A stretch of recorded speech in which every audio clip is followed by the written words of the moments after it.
신앙생활은 하면 할수록 쉬운 것 같지만 참 어렵다는 생각이 들어갑니다. 좀 더 표현을 거칠게 얘기하면 전쟁하는 것 같습니다. 전쟁은 이게 분명한 대상자가 있습니다. 영적으로는 사단이지만 또 실제적으로는 대적하는 원수들, 또 우리 안에 있는 육신의 소욕들, 심지어 교회 안에서도 육적인 신자들에 의해서 영적인 신자들은 또 공격을 받습니다. 세상에 나가서 가장 큰 문제는 신앙과 삶이 일치하지 않는 것입니다. 그래서 경건하고 진지한 그리스도인들은 이 문제 때문에 늘 고심하게 됩니다. 왜 내가 믿는 대로 살지 못하는가? 이런 문제죠. 기독교 2000년 역사에서도 이런 소위 실천적 무신론, 입으로는 하나님을 시인하지만 삶에서는 부인하는 이들을 가리켜 시편 14편과 53편에서는 어리석은 자는 그 마음입니다. 마음속에 하나님을 부인한다. 그러니까 디도스 1장 16절에서도 저들은 입술로는 하나님을 시인하지만 행위로는 부인하는 자들이다. 그들은 가증한 자라고 얘기합니다. 이 자리에 서 있는 저와 여러분 모두가 이런 실천적 무신론의 경향을 피할 수가 없습니다. 그렇게 되면 세상 사람들로부터 하나님의 이름이 모욕을 당하게 되고 비난을 받게 되고 비방을 받게 됩니다. 최근에 기독교 역사를 살펴보면 계몽주의 이후에 특히 인간의 이성이 깨어나면서 미신적으로 믿던 기독교가 어떤 파괴되는 그런 현상들이 나타납니다. 맹종하고 맹신하던 것들이 계몽주의를 통해서 상당히 각성되는 거죠. 그러면서 기존의 교회와 또 교회 전통과 교리에 대한 부정적인 인식이 있었고, 거기에 이제 기름을 부은 게 신자들이 삶 따로 신앙 따로라고 하는 것입니다. 그러니까 나름대로 도덕적인 삶을 살고 있는 사람들은 기독교를 비난할 수밖에 없었고 설 자리가 점점 좁혀지게 됩니다. 그러나 하나님이 시대마다 쓰는 선각자를 통해서 다시 한번 진리를 회복시키고 제자리에 앉게 되는 그런 역사들이 전쟁처럼 있었습니다. 19세기 들어서 우리가 흔히 반기독교 정서로 알고 있는 자유주의가 등장합니다. 그래서 우리는 이렇게 신앙생활하거나 신학교를 가게 되면 자유주의 하게 되면 무슨 기겁해 놀래가지고 옆에 가지도 못하게끔 만드는데, 사실은 당시에 자유주의를 태동했던 신학자들은요, 실천적 무신론을 극복하기 위해서 굉장히 고심을 했습니다. 일단 계몽화된 시간은 이전 시대로 돌릴 수가 없습니다. 다시 중세로 돌아갈 수는 없고, 또 과학과 이런 철학과 이런 문화는 이미 발전되어 있는데 그 상황 속에서 어떻게 기독교를 변호하며 재해석하며 믿는 자들에게 신앙의 힘을 심어줄까, 이것이 이제 새로운 사조의 출발이었는데, 그 출발에 그 앞장섰던 알프레이드 리첼 같은 사람은 리첼 학파라고 해서 유명합니다. 19세기. 리첼은 무슨 얘기를 하냐면 신관념, 하나님이 누군가, 또 신의 본질이 누군가, 이것보다 더 중요한 것은 어떻게 그분이 우리 가운데 나타나느냐, 행위가 중요하다는 거예요. 거기에 이제 결정적인 역할을 한 사람이 니체입니다. 여러분, 니체는 대대로 믿는 가정에서 태어났고, 그 할아버지는 굉장히 보수적인 유명한 신학자였고 설교자였습니다. 근데 그 아버지는 일찍 돌아가셨고, 뭘 선언했냐면 그동안 플라톤 이하에 가져왔던 기독교에 영향을 줬던 모든 형이상학적인 관념적인 신을 다 부정합니다. 그러면서 우리가 이 땅에서 어떻게 살았냐, 제대로 산다, 피안의 세계는 없다, 지금 이 세상에서 어떻게 사는 게 중요하다 해가지고 신죽음 사상을 얘기했습니다. 근데 그것이 전 유럽 세계에 퍼지게 되면서 기독교는 어마어마한 위기를 맞게 되는 거예요. 거기에 한마디로 실천적 무신론이죠. 그걸 극복하기 위해서 나타난 게 니체라는 사람인데, 그 사람은 삼위일체, 우리 여기서 말하는 신본질, 또 하나님과 그 아들, 이건 중요하지 않고 예수 그리스도가 이 땅에서 보여준 그 삶이 중요하다, 행위가 중요하다. 그래서 하나님의 나라 개념을 그리스도의 삶을 통해서 나타난 하나님 나라다 이렇게 설파하기 시작했는데 그것이 이제 굉장한 기독교의 도전이 됐고 그게 어떤 신앙의 방향으로 설정이 됐는데 그때부터는요 하나님 자체에 대해서 아는 것보다도 신적인 행동을 강조하게 된 거예요. 그러다 보니까 당연히 이 불의한 세계나 또는 정의를 구현하기 위해서 사회복음이라고 하는 행동으로 나타나게 되는 겁니다. 행동으로 나타나게 돼요. 근데 그 자유주의가 언제 몰락하냐면 1차 대전이 이렇게 일어나면서 몰락하게 됩니다. 그 계기는 여러분 사회복음과 사회운동은요 하나님이 누구냐 진리에 대한 관심보다는 어떤 삶의 어떤 선한 행위, 정의 구현에 있기 때문에 1914년 이렇게 1차 대전이 일어났을 때 그 리칠의 직계 제자인 아돌프 하르낙이 무슨 지시라고 해도 될 것 같아. 이거는 무슨 일을 하냐면 굉장한 이 하르낙은 신학자입니다. 그래서 뭐라고 말하냐면 예수님이 전한 거는 하나님 자신이었다. 그렇게까지 얘기해요. 그래서 복음은 하나님 자신이다. 이렇게까지 얘기해서 상당히 반향을 불러일으켰는데 그때 독일의 제국주의가 막 일어서면서 빌헬름 황제하고 이제 친구가 굉장히 친했어요. 그러면서 제1차 대전의 선전포고문을 그 신학자가 만들어주는 거예요. 그러다 보니까 대다수가 좀 명함 좀 내밀고 뭐 이름 있는 사람들은 다 자유주의 신학이었는데 행동적으로 가는 그때 한 90명 정도 제가 정확히 얘기 안 됩니다만 90명 안팎의 신학자들이 전부 거기에 동조한 거예요. 정치 이념에. 정치 이데올로기에 지지를 해버린 겁니다. 그렇기 때문에 어떻게 되겠어요? 복음이 정치에 예속되는 겁니다. 이게 그거를 봤던 이제 바르트 같은 사람은 너무 환멸을 느끼는 거예요. 고작 하나님 예수 그리스도 위대한 복음이 저 정도밖에 안 되는가? 결국 정치 이데올로기에 굴복할 수밖에 없는 이거밖에 안 되느냐 해가지고 그때부터 이제 무슨 얘기를 하냐면 신본질과 삼위일체와 그야말로 하나님 자체에 대해서 파고들게 됩니다. 그러면서 이 신학이라고 하는 거는 아래로부터 어떤 운동을 통해서 정의로운 운동을 통해서 바뀌어지는 게 아니고 세상은 저 위로부터 오는 것이다. 위로부터의 신학을 얘기하는 거예요. 그러면서 완전히 자유주의를 박살내버립니다. 이게 자유주의 신학을. 근데 동기는 좋지만 우리가 여기서 하나님에 대한 본질이나 삼위일체 또 창세전의 얘기에 대한 게 너무 중요한데 이걸 딱 간과시키고 우리가 의로운 삶을 삽시다. 깃발을 올리게 되면 거의 이념의 희생양이 됩니다. 오늘날 우리 정치 과잉 시대를 맞이하는데요. 정말 우리가 깨어 있어야 됩니다. 좌파와 우파로 완전히 갈라서 가지고 막 교회에서도 이걸 막 부르짖고요. 그 왜 교회에서 건국 전쟁을 보냐 말이에요. 그건 완전히 집단적으로 하는 겁니다, 이게. 그래서 이 도스토옙스키 같은 경우는 깨어있지 못한 성도들은 그 잘못된 지도자들의 가축대와 같다 이렇게 얘기해요. 뭐 좌파도 마찬가지고. 제가 지난번에 제주 갔을 때 제주에 있는 어느 호텔에 정광훈 목사가 왔는데 1000명의 목사들이 그리 갔다는 거예요. 제주도도 목사도 갔지만 내지에서도 많이 왔다 그래요.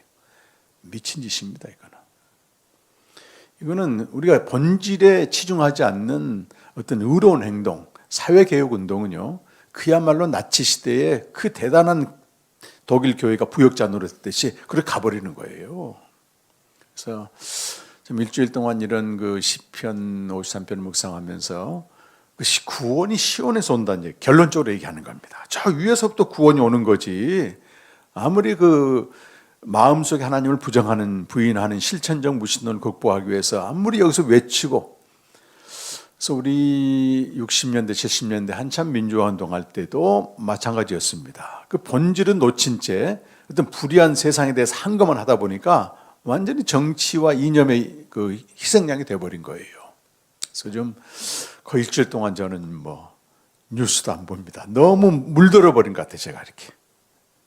왜냐하면 이 정치 이념이라고 하는 건 한쪽을 지지하면 상대를 증오하게 돼 있습니다. 격동이 올라오는 거거든, 격동이. 마음을 다 뺏겨요. 그래서 정말 이렇게 말씀에 깊이 천천하고 밤늦게까지 이렇게 도서관에서 있는데 이번 한 주간에는 좀 정리를 해서 그런지 이렇게 은혜를 좀 주신 것 같아요. 그런 열정과 어떤 사회 개혁의 열정을 가지고 하나님을 아는 쪽으로 가게 되면요, 정말 세상은 바뀌게 돼요. 그렇다고 뭐 세상에 대해서 불의에 대해서 침묵하고 그러라는 얘기는 아니고 그 본질 원천을 제거한 상태에서 어떤 의로운 행동을 하게 되면 반드시 인간에게서 나오는 의이기 때문에 이사야서 64장 6절 보게 되면 사람의 의는 하나님 보실 때 더러운 옷과 같다는 거예요. 그리스도로 입지 않고 하는 모든 선행들은 자기 의의 탑을 쌓으면서 파멸해 버립니다. 이렇게.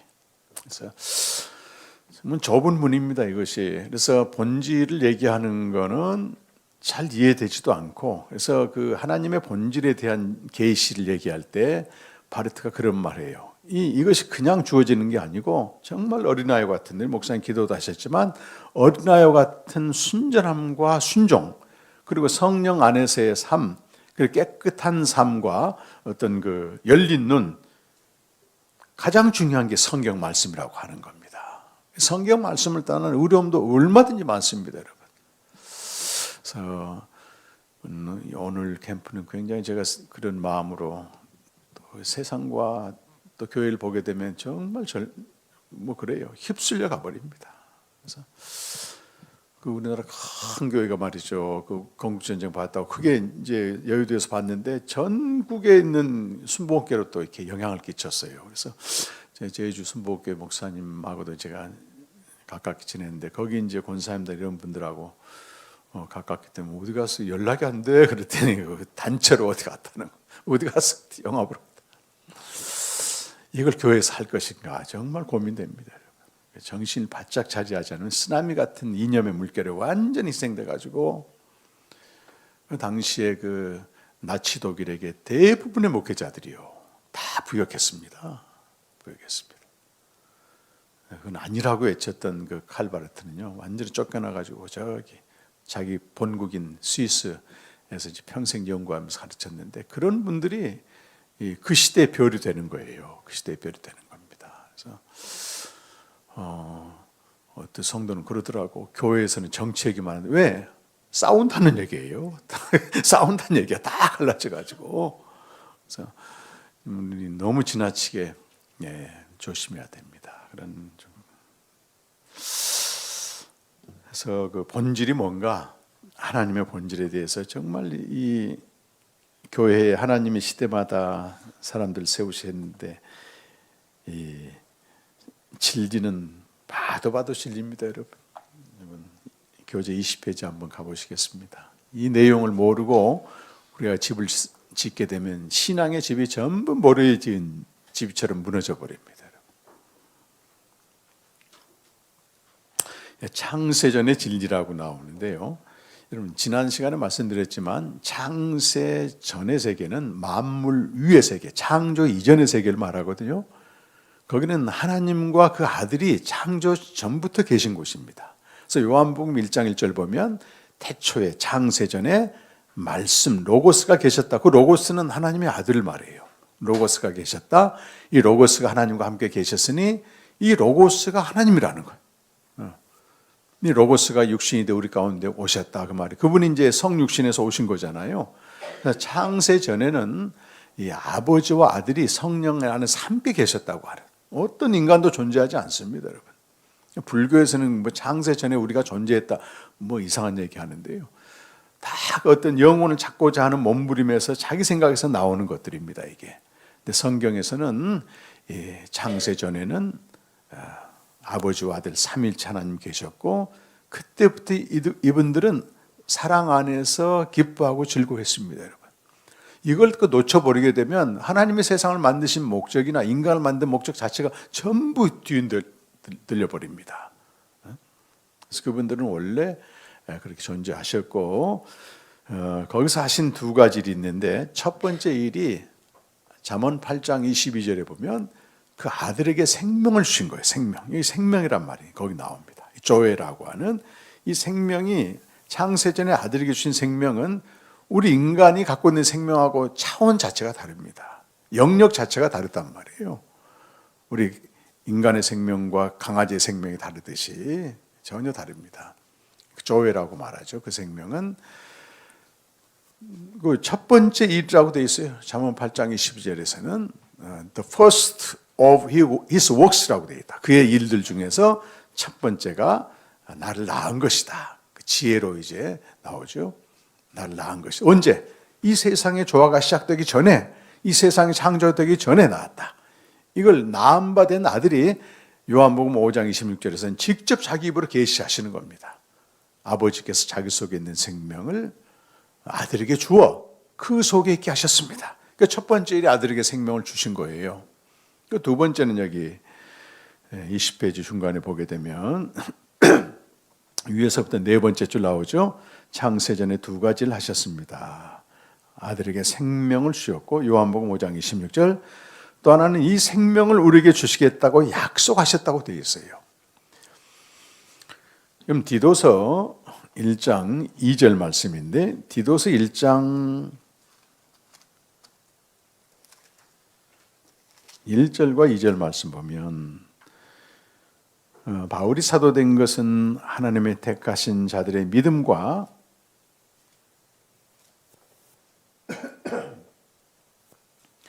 경건함에 속한 진리의 지식과 디도서 1장 1절에 2절에 보면 영생의 소망을 이걸 위함이라고 번역되어 있어요. 우리 성경은 영생의 소망을 위함이다.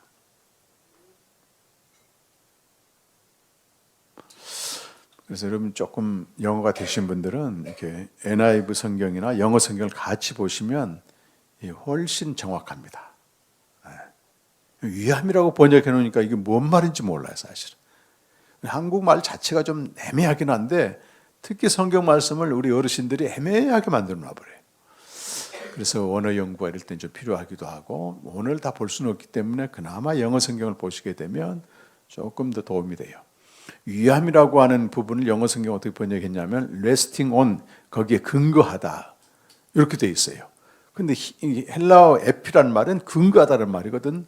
그러면 우리가 말이죠, 하나님의 택하신 자들의 믿음, 저와 여러분의 믿음과 또 진리의 지식, 그러니까 경건한 진리, 하나님에 대해서 하는 모든 것들의 근거가 어디가 있냐? 근거, 그 뿌리가 창세전에 약속된 영생의 약속이 있다고 하는 거예요.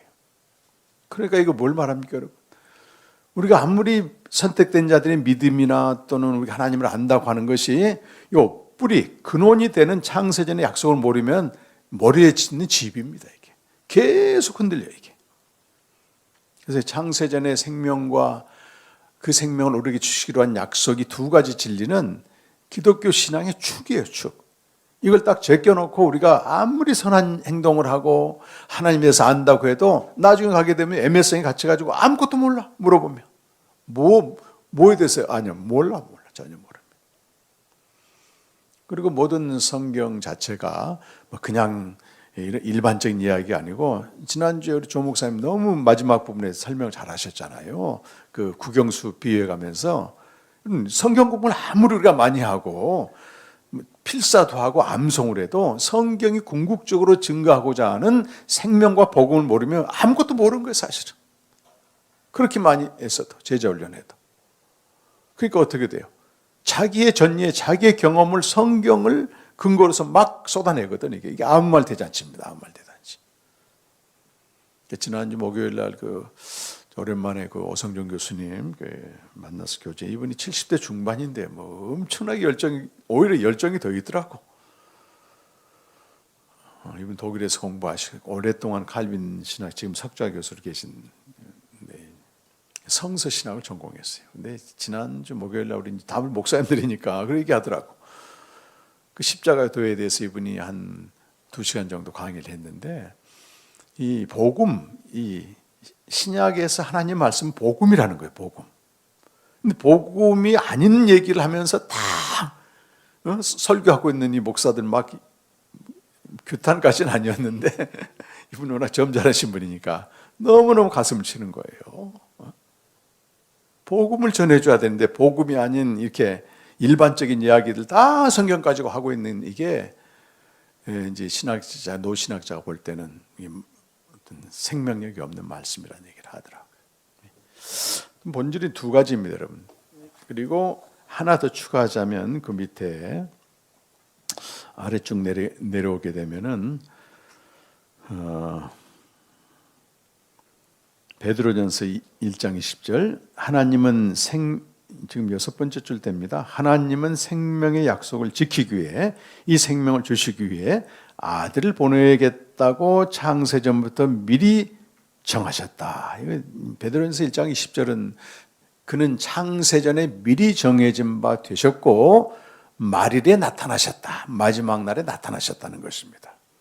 창세전은 신약 성경에 곳곳에 숨어 있습니다. 그래서 에베소서 1장 4절에서 5절 보게 되면 하늘에 속한 신령한 복은 창세전에 약속된 하나님의 아들이 되는 것이고, 이건 하나님의 아들이 된다는 말과 생명 얻는 것과 똑같습니다. 3장 11절, 에베소서 3장 11절에서는 영원부터 하나님이 그리스도 예수 안에서 예정하신 뜻이다. 그렇다면 하나님의 세상과 사람을 창조하신 목적은 창세전 약속하신 하나님의 뜻인 이 생명을 주시기 위함이라고 하는 것입니다. 생명을 주시기 위함. 이 하나님이 세상을 창조하신 목적과 사람을 창조하신 목적이 생명을 주는 것이라면 저와 여러분이 이 땅에 태어난 목적도 너무 분명한 거예요. 이 생명을 주시기 위한 것입니다. 그래서 여러분 요한복음 3장 16절은 우리가 그냥 구호가 아니고요. 진리 중에 진리잖아요. 하나님의 세상, 요한복음의 세상은 모든 사람을 말하거든요. 세상을 이처럼 사랑하사 독생자를 주셨으니 이는 그를 믿는 자마다 멸망하지 않고 영원한 생명을 얻게 하랍니다. 이게 구원이거든요. 구원. 영원한 생명을 얻음이 구원을 받게 하랍니다. 3장 17절에서는 이렇게 표현하고 있습니다. 그래서 초대교회 교우들부터 20세기 모든 신학자들이 다른 거는 이견이 있어요. 그 시대마다. 신학은 그 시대에서 어떤 하나님을 설명하는 학문이기 때문에 시대가 바뀜에 따라서 신학은 진보하게 되어 있습니다. 진보하게 되어 있습니다. 그래서 우리 목요일 날 오신 또 한 분의 노 신학자는 또 전철민 교수님이시라고, 그분은 이제 영국에 가서 이렇게 신학 공부하는 30년 넘게 했어요. 지금 이제 초라하게 아주 조용하게 지내시는데 한 달에 한 번씩 오셔서 이제 얘기를 해. 그런데 우리 이제 또 70세 넘은 그 회장 되신 목사님 무슨 얘기를? 요즘 저는 기독교 강요를 열심히 읽으면서 이걸 새벽마다 설교하는데, 근데 그 정 교수님 뭐라고 말하냐면 왜 500년 전에 걸 읽느냐? 신학이 얼마나 진보됐는데 그거를 참고로 하되 최근에 걸 보는 게 좋겠다. 개인적으로 얘기를 하시더라고요. 정말 진보됩니다. 그래서 어제 이제 파리에 있는 우리 지부장 선장로님이 한국에 잠깐 오셨어요. 이제 화가신데 이렇게 한국하고 고향이 군산인데 왔다 갔다 하면서 작업을 하시거든요. 이제 어제 이제 잠깐 만나서 공항에서 교제했는데, 이분이 이제 기독교 강요를 원어로 다 읽은 거예요. 이제 불어를 워낙 잘하시고 하기 때문에. 요즘 이제 4년에 걸쳐 바르테 교회 교약을 원어로 전부 또 읽고 있더라고요. 이제 마지막 부분을 읽으면서 자기가 이 두 개를 다 봤는데 이 칼빈 시대에는 그 시대성의 한계가 있는 거죠. 그래서 약간 그 모호한 부분들을 이제 바르테 와서는 정확하게 이렇게 다 제시해 놨다, 그런 표현을 합니다. 어떤 변천됩니다. 근데 이제 이렇게 바뀌어지는데 모든 신학자들 한 가지 공통적으로 이의 없이 합의한 게 뭐냐면 창조의 목적은 구원이다 얘기합니다. 창조의 목적은 구원이다. 그럼 구원의 내용이 뭐겠습니까, 여러분? 당연히 창세전에 약속된 이 하나님의 아들 되는 거고 생명 얻는 겁니다.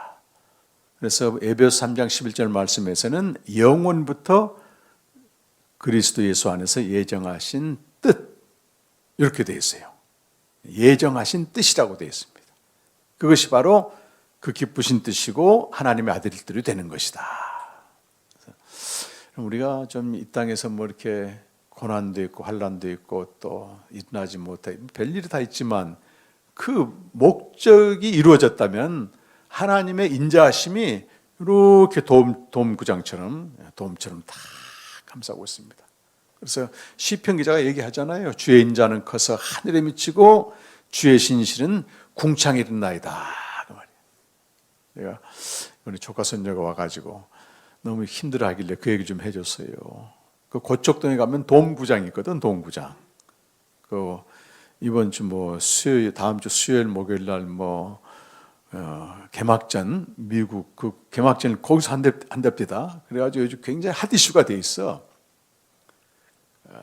핫 이슈가 돼 있는데 그 얘기를 꺼내면서 야, 그 도움이 감사하고 있는데 그 밑에 온갖 사람들이 존재하고 또 운동경기를 하면서 막 서로 막 하지 않느냐. 근데 하나님의 인자하심이 바로 똑같단다. 하나님의 사랑으로 구원받은 자들 안에는 이 지상에서 어떤 일이 벌어져도 여전히 그분의 인자하심을 끊을 수가 없다고 하는 거예요. 할아버지는 비유를 어쩜 이렇게 잘하냐 저보러 그래서 굉장히 어려운 가운데 있어요. 다 있더라고. 시대마다 20대 중반도 죽고 싶은 그 마음이 들고 결혼해서도 그러고 참 그런 것 같아요. 지난달에 이제 우리 제주 한 달에 한 번씩 공동체 모임 가거든요. 근데 전사님 아들이 조금 방황한 적이 있었어요. 지금도 완전히 졸업했다고 할 수는 없습니다만, 근데 방황할 때 만난 친구 부부가 그 공동체 모임 데리고 왔더라고 또. 근데 그 친구 부부는 일찍 좀 졸업을 했어. 4대째인가 뭐 믿는 아인데 내가 봤더니 명문대 나오고 그 부인은요, 그 들어가기 힘든 은행을 들어갔더라고. 그래서 다 이렇게 안정돼서 사는데 다 그만두고 제주도 왔대. 그래서 왜 그랬어? 그랬더니 자기가 부모님들의 삶을 보고 서울에서 사는 거 보니까 너무 숨막혀가지고 꼭 인생을 저렇게 살아야 되는가 하면서 그렇게 들어가고 싶었던 직장도 다 그만둬버리고 그냥 왔어. 그래서 뭐 먹고 살 거야? 그랬더니 뭐 수학 학원 선생을 하든지 뭘 하면 되죠. 당당하더라고, 당당. 요즘 그런 세대더라고요. 우리 부모는 어떻게 자녀들이 학교 졸업해서 직장 취직하고 좀 안정돼. 요게인데 지금 세대는 또 그게 아니에요. 모험적이더라고, 모험적. 그렇게 들어가기 힘든데도 그냥 버려버리고 오는 거 보게 되면 뭘 해도 자신 있다는 거야, 자기들. 굶어 죽지는 않다는 얘기야. 우리는 보릿고개를 넘어서 그런지 좀 자녀들이 좋은데 얼마나 고생하고 보냈어 대학을. 근데 그렇게 되더라고. 그렇습니다, 여러분. 생명 얻는 게 너무 귀해요. 그래서 요한일서 4장 9절에 보면 하나님의 그 구약적으로 말하면 헤세드고 신약에서는 아가페인데 하나님의 사랑이 이렇게 나타났다. 하나님이 독생자를 화목제물로 보내서 우리에게 생명을 주셨다. 그러잖아요. 생명 주시. 그럼 됐지 뭐. 그럼 됐지. 마지막이 생명인데 그 마지막은 영생이니라. 그런데 생명 없는 사람은 아무리 땅에서 잘 먹고 잘 살고 살아도 그 마지막은 부끄러운 열매를 맺는다는 거예요. 사망이라는 것입니다.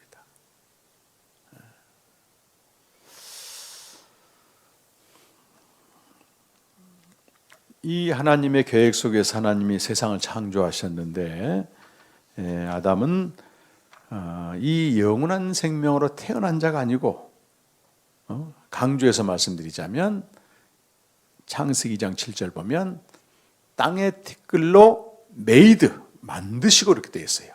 나시고가 아닌 나하고가 아니고 born of God이 아니고 made of God의 존재라는 거예요. 그리고 그에게 숨을 불어넣어줘서 생명이 되었다. 생물이 됐다는 얘기거든. 생물, 원어로 말하면. 그러니까 아담은 어떤 사람이에요? 창세전에 약속된 영생을 아들이 이 땅에 오심으로 얻어야 할 자입니다. 그래서 아담이 죄를 짓고 안 짓고와 상관없이 하나님의 아들은 약속대로 오셔야만 되는 거예요. 그래야만이 아담은 피조물로서는 완전하지만 창세전에 약속된 영원부터 예정하신 하나님의 뜻은 아직 이루어지지 않았다는 거예요. 하나님으로부터 나는 생명은 아니라는 겁니다. 아들이 오셔야 돼요. 근데 우리가 조직신학적으로 전통적으로 어떻게 배우냐면 아담이 죄를 지어서 예수님이 오셨다. 이건 너무 단순한 지식이에요. 그러니까 두 축이 빠진 상태에서 이렇게 얘기를 하면 그게 맞는 것 같아. 아담이 죄를 지어서 예수님 오셔가지고 우리 죄를 담당하시고 다시 에덴 동산을 해보겠다. 이거는요, 창세 전에 어떤 두 축을 모르기 때문에 이런 얘기를 하는 겁니다, 여러분.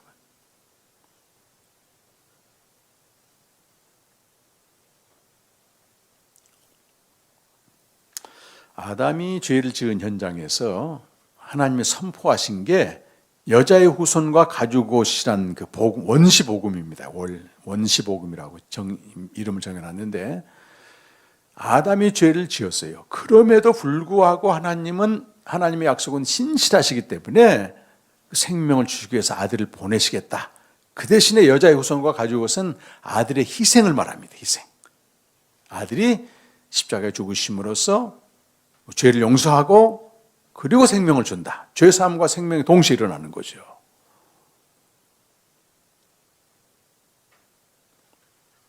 이 부분이 잘 여러분 넘어가시면 돼요. 그래서 모든 시대 신학은 이 성경이 위에 있습니다. 하나님 말씀이. 진리가 위에 있죠. 진리, 성경이 증거하는 그리스도가 가장 중요합니다, 여러분.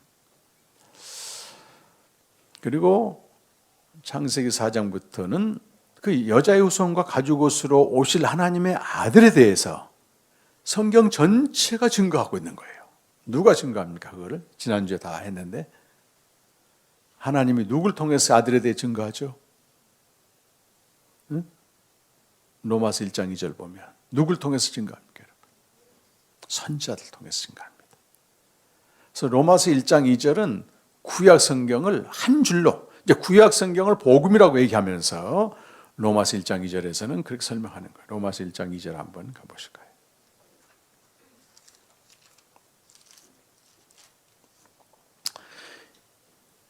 하나님의 복음으로 시작하고 기원이 하나님에 있습니다. 복음은, 이 복음은 하나님이 선지자들을 통하여 그의 아들에 관하여 성경에 미리 약속하셨다.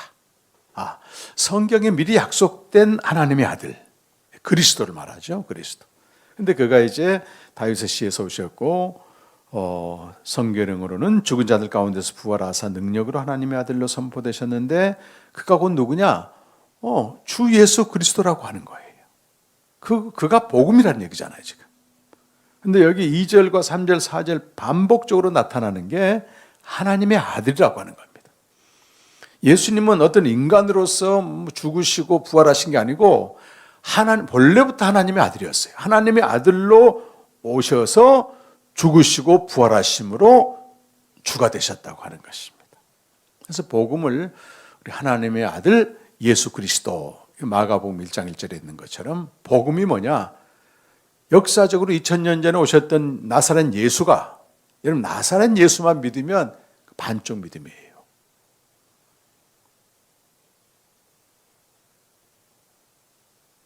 그러니까 예수 신앙 하지만 예수가 하나님의 아들이고 십자가에 죽으시고 부활하심으로 그리스도가 됐다고 하는 거, 이걸 딱 빼놓고 예수 부르짖게 되면은 어떤 예수를 내가 원하는 신으로 얼마든지 만들 수 있습니다.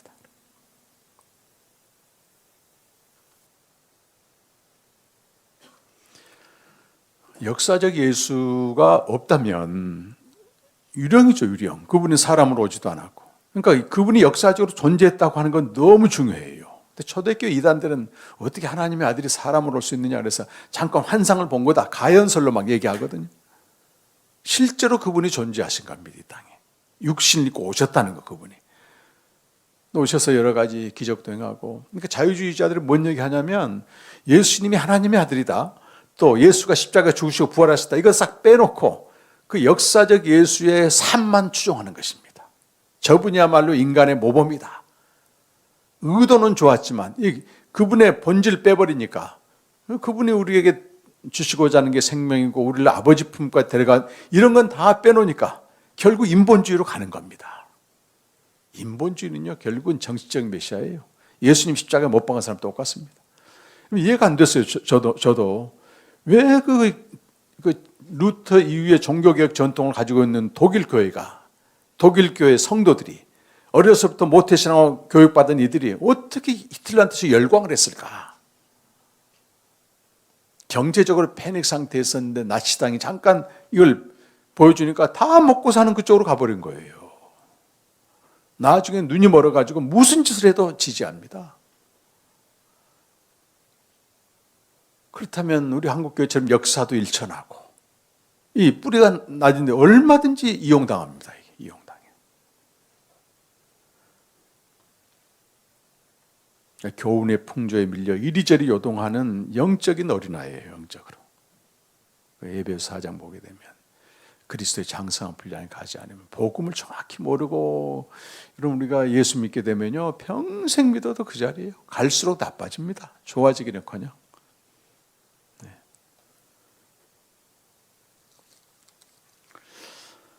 그러면 이 선지자들이 증거한 그리스도가 누구냐는 거잖아요. 그 베드로전서 1장 10절에 한번 가보시면 벌써 여자의 후손과 가죽 옷에서 이렇게 보여주긴 했는데 베드로전서 1장 여러분 10절에서 11절까지 말씀입니다. 우리 한번 찾아가서 읽어보실까요? 377페이지 다 같이 읽겠습니다. 이 구원에 대하여는 너희에게 임할 은혜를 예언하던 선지자들이 연구하고 부지런히 살펴서 자기 속에 계신 그리스도의 영이 그 받으실 고난과 후에 받으실 영광을 미리 증언하여 누구를 또는 어떠한 때를 제시하는지 상고하니라. 선지자들이 연구하고 부지런히 살폈는데 그들 안에는 그리스도 영이 있어서 받으실 고난과 후에 받으실 영광은 뭐예요? 그의 죽음과 부활을 여기서 암시하고 있는 것입니다. 그래서 구약 성경에서 증거하는 그리스도는 죽으시고 부활하심으로써 장세전에 약속된 생명을 주시는 분이다. 이게 구약 성경에서 너무 분명하게 나와 있는 거예요. 그런데 이 그리스도를 알기 전까지 사람들은 자기가 원하는 그리스도를 믿게 되어 있습니다. 그게 신약 시대 예수님을 못 박은 사람들이 그런 거 한 거예요. 자기들이 원하는 그리스도가 아닌 거예요. 자기들이 원하는 그리스도는 그 당시 뭐였습니까? 먹고 사는 문제 해결해 주는 거고 정치적인 자유를 주는 거고 약자를 보호하는 사회정의를 실현하는 그 그리스도입니다. 여러분. 지금도요 얼마든지 그리스도를 그렇게 믿을 수 있습니다. 여러분. 그리스도 이름으로 사회복음 운동하고 정의 실현하고 그리스도 이름으로 또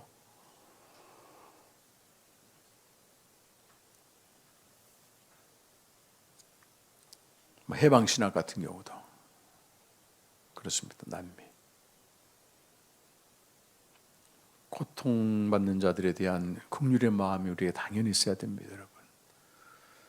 근데 그걸 그리스도 이름을 잘못 사용해서 하는 거는 예수님도 넘겨지셨는데 십자가의 죽으심으로. 근데 그게 패배 아닙니다. 여러분. 요한계시록에서 예수님의 이미지는 거의 죽임당한 어린 양이에요. 근데 죽임당한 어린 양이 짐승의 권세를 이겼다는 거잖아요. 계시록 17장 14절 보면 그걸 뭐라고 말해요? 만왕의 왕이요 만주의 주라고 얘기해요. 어린 패배하고 지는 것 같은데 실제 그 안에 하나님이 계시기 때문에 승리인 겁니다. 여러분. 내가 한마디 듣고 또 모욕을 당했다고 해서 똑같이 반응해 보십시오. 여러분. 이 안에 격동이 더 일어나요. 근데 그리스도가 그 안에 계시기 때문에 죽임당한 어린 양의 화신으로 잠잠히 기도하고 인내해 보세요. 그 뒤에는요 굉장한 알 수 없는 평강과 기쁨이 차오릅니다. 여러분. 그건 얼마든지 일상에서 경험할 수 있는 거예요. 저도 우리 제 아내랑 완전한 사람들 아니잖아요. 저도 아픔을 줄 수 있고 저기도 쓸 수 있는데 우리 인간적인 반응은 맞받아치는 거예요. 근데 정말 죽임당한 어린 양을 묵상하면서 이 나의 종말과 연한이 어딘가 알고 이 주님을 깊이 묵상하면요 그 고비가 넘어가면서 정말 본인에게도 오는 그런 게 있어요. 있습니다. 이 승리입니다.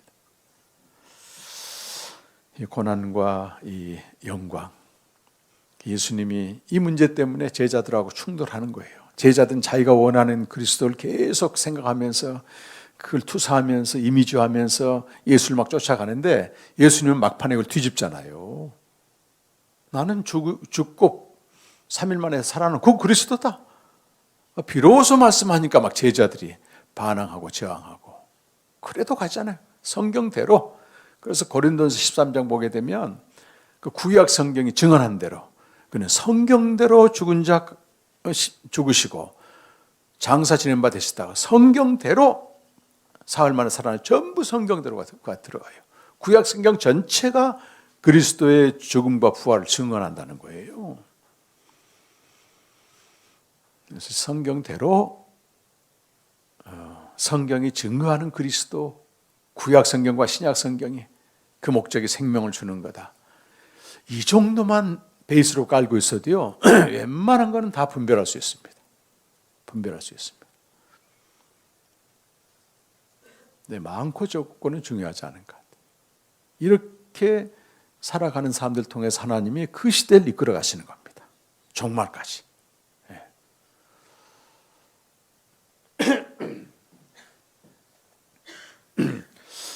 그리고 하나님이 이제 창세기 12장 오면 선지자 중에서 아브라함을 택하십니다. 처음 선지자들은 아벨과 에녹과 노아였고 제 책을 좀 참고하시고 주로 구약 성경은 이스라엘 민족을 통해서 하나님이 구원사를 펼쳐가시는데 하나님이 아브라함을 딱 택하시고 하신 말씀이 12장 3절 말씀이에요. 창세기 12장 3절 말씀은 모든 족속이 너로 말미암아 복을 받으리라 이렇게 돼 있어요. 우리가 아브라함 하게 되면 유대인만의 조상, 이스라엘만의 조상 그게 아니고 모든 족속이 아브라함을 통해서 복을 받기 때문에 유대인들과 이스라엘과 아브라함은 하나님의 구원사입니다. 구원 역사죠. 구원사에 하나님께 쓰시는 거예요. 구원사를 통해서.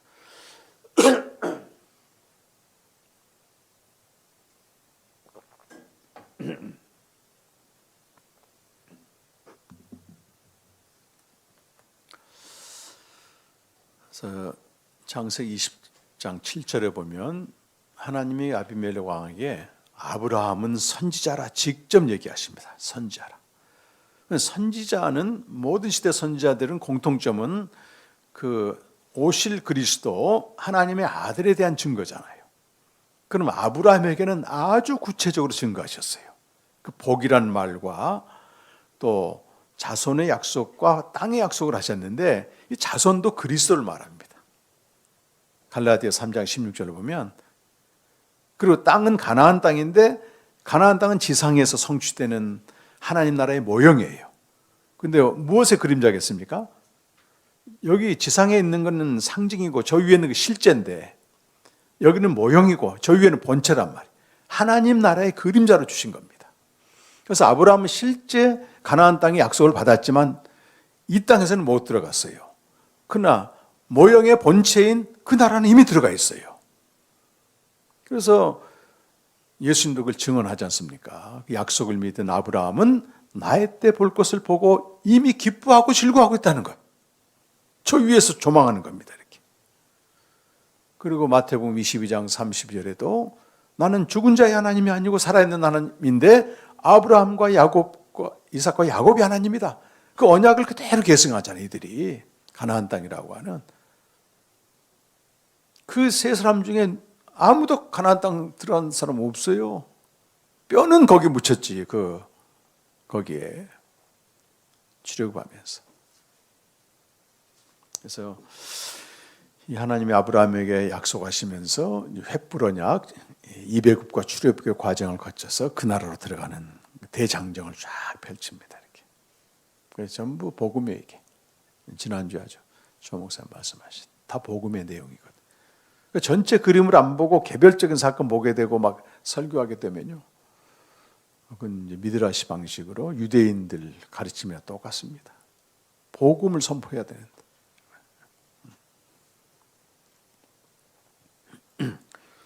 어제도 우리 파리지 부장님 오셔가지고 파리지 부는 매주 모여가지고 창세기 주의 묵상 여러분 다 사셨잖아요. 그걸 한 챕터씩 나누는 거예요. 근데 이제 좀 어렵게 생각하는 분들이 있으면 장로님이 워낙 이쪽에 밝기 때문에 설명을 해주면 너무 잘 받아들이고 해가지고 몇 번 안 했는데도 뭐 엄청난 역사가 막 나타났다는 거예요. 지금 평생 70이 넘도록 교회를 다녔는데도 예수가 뭔가. 근데 이제 이 집사님 같은 경우는 이제 교회에 대해서 실망해가지고 이제 교회를 안 나가고 이제 유대인 그 프랑스 남편과 결혼해서 이제 평생을 사셨는데 그 안에 씨가 있잖아, 교회에 대한. 근데 이제 문 닫고 있다가 이걸 배우면서 완전히 막 매 시간 운다는 거예요. 딱 접어버리면 어느 선이 되겠면 요게 신앙이구나 그러고 딱 접어버려. 그랬다가 이 주의 묵상은 거의 복음이거든요. 뭐 복음이고 생명이고 그런 내용을 다 다뤄놨기 때문에 골동품처럼 놔두지 말고 한 챕터씩 좀 읽으십시오, 여러분. 보니까 다 사신 것 같아요. 계신 분들은. 네. 지난주에 우리 70이 넘으신 네 군데 암을 치료받으신 전사님이신데 제 아내 신학교 동기 이분이 새벽이면 이 창세기 묵상을 한 챕터씩 다가 막 사로잡힌 겁니다. 사로잡힌. 평생 전도사 하시고 장애자들 돕는 사역 하셨는데 너무 감사하다고요. 밥 샀어요. 밥 샀어요. 비싼 밥 샀습니다. 그냥 드라마틱한 그 내용들 거기에 복음이 발견되고 막 생수가 쏟아지니까 이 어르신이 주체할 수 없는 거예요. 밥 산 사람 그분밖에 없는데 거꾸로 제가 밥을 사드린다 그래서 최고의 독자시다면서 본인이 귀엽고 사시더라고.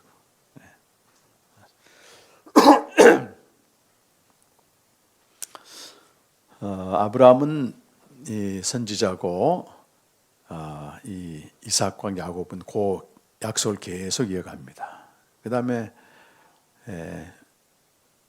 모세, 출애굽을 이끈 모세도 여러분 선지자입니다. 보시면 신명기 18장 14절에 모세가 나와 같은 선지자 한 명을 보낼 거다. 그런 예언을 미리 했어요. 자기도 선지자라는 얘기지. 18장 15절에 나와 같은 선지자 하나를 일으키시리니 너희는 그의 말을 들어야 된다. 이렇게. 그리고 그 밑에 내용 보게 되면 다른 선지자 말은 듣지 말라는 거예요. 아무리 예언이 맞았어도 그건 너희를 속이는 것이다. 뭐 그런 얘기를 쭉 했고 이 부분은 우리가 한번 좀 볼까요? 사도행전 3장 22절 보면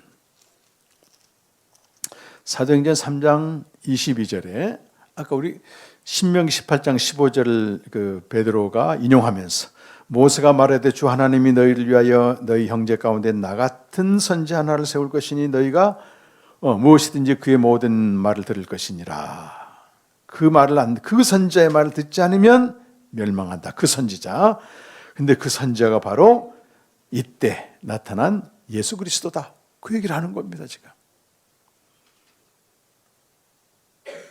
그리고 그 이스라엘 역사에서 가장 또 중요한 한 사람인 다윗도 선지자입니다. 그 2장 그 앞에 사도행전 2장 30절에 보면 그는 다윗은 선지자다.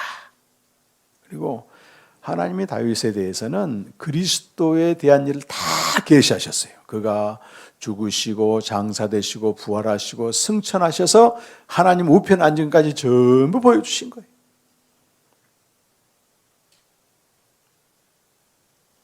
이렇게 예수님은 선지자의 약속대로 오시는 겁니다.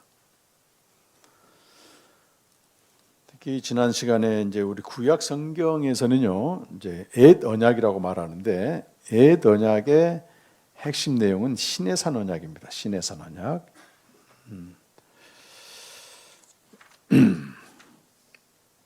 19장 4절에서 6절이 핵심 구절이에요. 교재 160페이지, 복음과 생명 160페이지를 펴시면 이 도표가 하나 나옵니다. 이 도표는 옛 언약이 구약이잖아요. 구약의 내용을 다 담고 있습니다. 이 도표만 잘 이해하시게 되면 구약이 한눈에 들어온다니까요. 자, 출애굽의 애굽에서 구원했어요. 하나님이 자기 백성을 구원하신 다음에 석 달 만에 시내산으로 인도해서 언약을 체결하십니다. 언약. 그리고 언약을 지키는 수단으로 토라, 말씀을 주신 거예요. 그래서 이렇게 구약을 한마디로 구원, 출애굽 구원, 시내산 언약, 언약을 지키는 수단으로 주신 말씀 이렇게 되죠.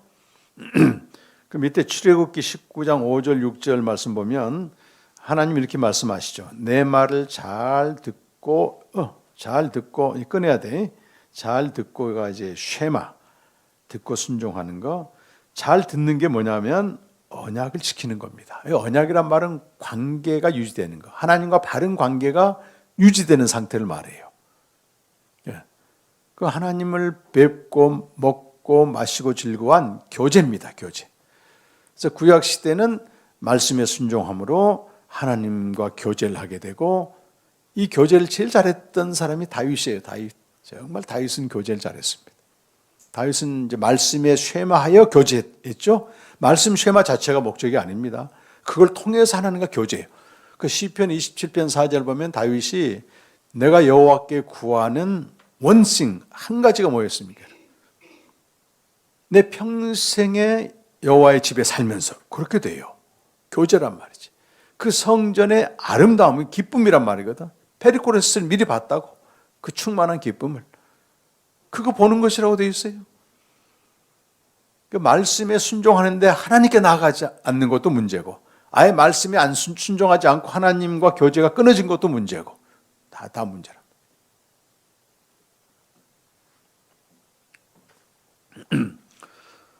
우리 이제 18세기 계몽주의 시대 기독교 신앙은 강조했던 게 말씀 순종이었어요. 차 위에 계신 분 모르니까 일단 말씀에 순종하자. 근데 뭐가 없냐면 말씀에 순종하는 건 말씀 자체를 어떤 도식화되고 성문화된 율법으로 만드는데 그걸 지키면 내가 의가 생기는 거고 안 지키면 불의하다고 생각하는 거예요. 근데 신약에 와서는 그게 아니고 이 말씀 앞에서 우리의 비참한 모습을 발견하고 그런 우리를 하나님이 사랑하신 구속의 은총을 통해서 아버지 집에 거하는 여기가 방점을 맞춰야 돼요. 생명의 교제의 목적은 독생자의 영광을 보는 것입니다.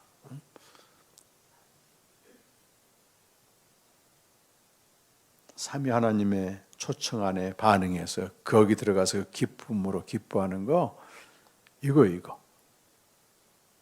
근데 목적지가 하지 않고 여기서 다 언저리.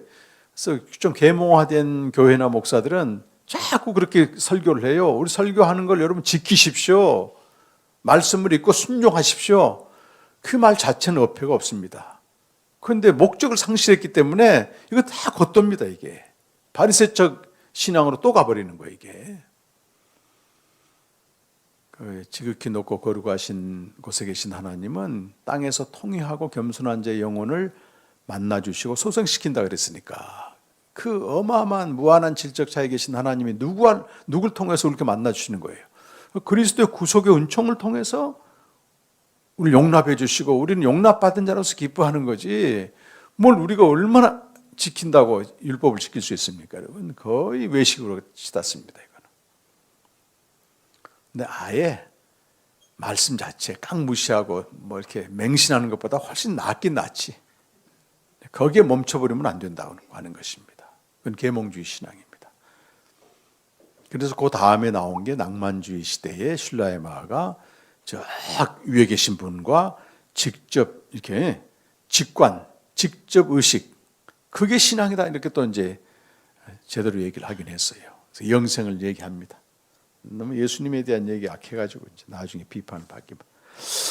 자, 그래서 이렇게 되면 하나님이 어떻게 해주시냐면 특별한 소유로 삼아주시고 제사장 나라는 그 많은 민족을 하나님께 인도하는 그런 나라입니다. 제사장 나라. 그리고 거룩한 백성은 하나님의 성품이 이 백성을 통해서 드러나는 거예요. 이렇게 하나님 안에 거할 때 이게 가능한 겁니다. 그런데 이제 이스라엘 백성이 그대로 계속 불순종했고 하나님과 관계도 끊어지게 되고 어떤 출애굽에 했던 그 역사적인 사실 기적만 남아 있는 거예요. 기적만. 그래서 나중에 가나안 땅 들어가서 사사시대 같은 경우는 거의 말씀에 순종. 말씀은 이제 쩌리 가니까 어떻게 돼요? 자기 보기에 좋은 대로 믿는 겁니다. 이게 말씀 떠나면 그래요, 여러분.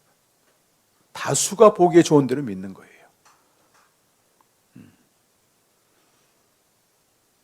그래서 이 매일 말씀을 묵상한 사람들은 진지하게 늘 교정을 받습니다. 우리가 알고 있는 것, 전이의 영역에 머물렀던 것이 말씀이 진리의 사건이 되어서 새로운 이해로 바뀌게 되고 다시 오늘의 새로운 이해는 내일의 전 이해가 또 되는 거예요. 이걸 계속 치유하고 수정하고 변화시키다 보면 그리스도의 장성한 분량까지 가는 거예요. 저도 다 알고 가르치는 거 아닙니다. 매일 말씀 앞에서 또 교정을 받는 거예요. 교정을 받고. 그래서 제가 벌써 구약은 2-3번 했고 신약은 4번 하는 게 있는데 옛날 거 묵상한 거 보면 또 얼굴이 뜨끈뜨끈해지고 근데 또 어떤 분은 그게 또 은혜가 된다네. 날 것 같아가지고 보신 분들은 알 거라고. 어떻게 성경을 내가 이렇게 이해력이 없이 했지? 계속 진보되는 겁니다. 죽을 때까지 진보돼요. 죽을 때까지. 이 고정된 게 아닙니다. 진리는 여러분. 날마다 살아있는 그 진리죠. 그걸 경험하고 만나는 게 진짜 진리죠. 고정체는 그거는 죽은 거죠. 죽은 겁니다. 그 사사시대 하나님 계속 징계하는 징계의 목적은 뭐 돌아오라는 거야 내게로. 하나님께로 오라는 게 그게 징계의 목적이지. 하나님께는 안 가고 그냥 부르짖기만 하니까 하나님이 구원은 해주시는데 다시 옛날로 돌아가고 그러면서 나선형으로 막 추락해 신앙이 아래로. 그래서 마지막에는 레위인들과 지도자들이 이렇게 타락합니다. 그게 어떤 막장 같아요, 막장. 신실하게 믿고 전하는 목회자도 있지만 그러지 않은 분들도 계시고, 그게 이제 164페이지 나오는 그런 내용들이고, 168페이지는 그 사사시대 내용을 좀 이렇게 언약 공식이 부르심의 공식으로 바뀌었다. 언약 공식은 나는 너희 하나님이 되고 너희는 내 백성이 되리라. 이것이 구약 성경에 몇 번 나오더라? 네? 25번. 네. 참 놀랍습니다. 25번 나오는 거 맞아요. 제가 깜빡 잊었는데. 이게 나는 너희 하나님이 되고 너희는 내 백성이 되리라. 이건 중간중간 나와. 그든 선지자를 통해서. 나의 백성은 뭐예요? 말씀에 순종하여 언약을 지키는 거예요. 그럼 나의 하나님이 우리 하나님 되어주시는 것은 소유로 삼아주시고 제사장 나라와 거룩한 백성이 되게 하는 거예요. 바른 관계 속에 가는 거죠. 하나님과 언약 백성이. 그 언약 공식이 이제 부르심의 공식으로 바뀌어버려요. 그래서 168페이지 중간쯤 보게 되면 사사시대를 범죄, 불순종이죠. 하나님이 징계, 고난이와 부르짖죠. 그럼 다시 하나님 살려줘. 이제 살려줘야만 다시 언약을 회복하니까 이게 이제 반복됩니다. 네, 크라잉 포뮬러로 바뀌어버리는데 그 결과 갈수록 범죄는 늘어나고 신앙은 더욱 타락하고 급기야 백성이 지도자인 레위인과 제사장이 타락했다. 이렇게. 네, 그렇습니다. 이게 반복되면서 결국은 하나님 징계하시는데 그 다윗 173페이지 보게 되면 다윗만큼은 하나님이 정말로 마음에 들었습니다. 늘 통회하는 마음으로 순종하여 하나님 자신을 앙망하고, 다윗을 통해서 하나님이 약속하신 게 나단 신탁이라, 나단 선지자를 통해서 약속한 173페이지 보게 되면 내 몸에서 날 내 씨를 3위에라 7장 12절 중요한 구절입니다. 그가 영원히 견고한 나를 세울 것이다. 이것이 174페이지 아래쪽 보게 되면 바로 다윗의 자손으로 다윗의 씨로 오신 그리스도를 말한다고 하는 것입니다. 여로보암의 유사신앙도 좀 읽어보시고, 복음이 부재한 건 거의 유사신앙이죠. 결국 에레미야 시대 때 하나님이 이스라엘 바벨론에서 이제 멸망시키시고 새 언약을 약속하는 내용이 180페이지 나옵니다. 이 새 언약은 예수님이 성취하십니다, 여러분. 그가 죽으심으로 우리에게 생명을 주시고 생명의 교제를 하게 하시고 큰 자나 작은 자나 전부 하나님을 알게 하시며 이 생명의 교제에 걸림돌이 되는 모든 죄를 다 용서하신 거예요. 그것이 히브리서 10장에 나오는 새 언약의 내용입니다. 새 언약은 일단 생명을 주는 것이고 새 언약의 일꾼은 이 생명을 주는 영의 직분자를 새 언약의 일꾼이라고 말해요. 그러니까 새 언약은 당연히 생명을 주는 것이죠. 아들을 믿음으로써. 고린도후서 3장 6절에 나오고 있어요. 그리고 큰 자나 작은 자는 하나님을 안다. 하나님을 안다 그 말은 현재 누리는 영생을 말해요. 영생은 곧 유일하신 참 하나님과 그가 보내신 자 예수 그리스도를 아는 것이다. 요한복음 17장 3절 나오잖아요. 그러니까 아는 것이 큰 자나 작은 자나 누구나 아는 거예요. 이제는 생명 가진 자는 누구나 하나님께 나가야 돼. 그 교제의 걸림돌이 되는 히브리서 10장 17절 보게 되면 새 언약을 그대로 인용하면서 모든 죄와 허물을 다 용서하셨다. 그러므로 너희는 예수의 피를 힘입어서 하늘 성소로 나가라. 아버지 품으로 가라고 하는 것입니다. 그래서 이 새 언약의 세 가지 내용을 정리하면 생명을 얻은 자가 생명의 교제를 통해서 아버지 품에 거하는 것이다. 이렇게 얘기할 수 있습니다. 그래서 그 교재 190페이지 보게 되면 구약 성경과 신약 성경에서 동일한 메시지는 복음인 예수 그리스도를 통해서 생명에 이르는 것이다.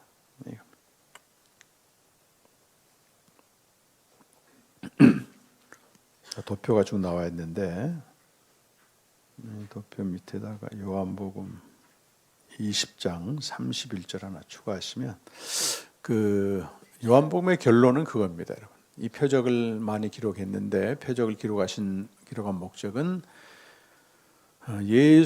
예수가 하나님의 아들 그리스도이심을 알게 한 것이다. 예수가 하나님의 아들 그리스도다. 그 말은 복음을 말하잖아요.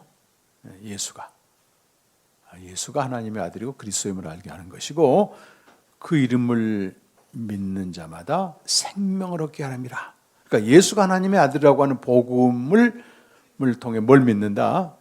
생명을 얻게 한다. 그걸 믿음으로써. 예수 믿는 목적은 생명 얻음이라고 말하는 거예요. 하나님의 아들들이 되는 것이죠.